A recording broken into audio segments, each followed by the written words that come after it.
How powerful is this man? He simply slapped his thigh, and the contraction of his muscles instantly stopped the bleeding.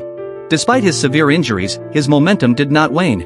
The next second, the enemy launched the first attack, and the man retaliated with all his might. Their fierce battle produced countless sparks. Due to the loss of his right leg, the man's movements were slightly off balance, but the next second, the enemy seized this vulnerability and struck off the man's left arm with a single blow.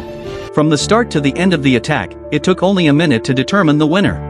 The opponent sat gracefully on the ground, as if waiting for the man to die. He believed the man's current state was beyond fighting, but he didn't know that the man still had the strength to resist. The man, now without a left hand, unleashed his ultimate move. All of this happened in an instant. When a statue of Guanyin appeared behind the enemy, he was already completely enveloped by its giant hands. Finally, a star-like, dazzling light burst from the statue's mouth, and the energy was terrifying.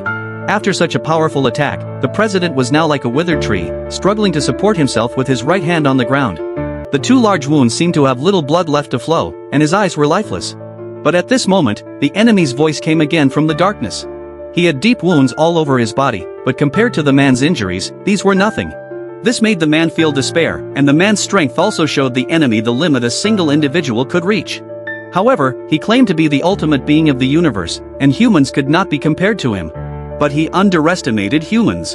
The next moment, the man laughed. His malice made the Ant King feel fear. At this moment, the man looked like the embodiment of a demon. He slowly raised his arm and attacked his own heart. The enemy felt fear and instinctively wanted to run. The moment the man fell, the rose bomb implanted in him exploded.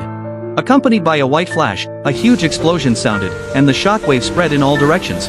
This was a micro-nuclear bomb, and it produced a peculiar shape after the explosion, also known as the Rose of Sharon. The bomb's power was overwhelming, and the enemy was completely engulfed by the flames.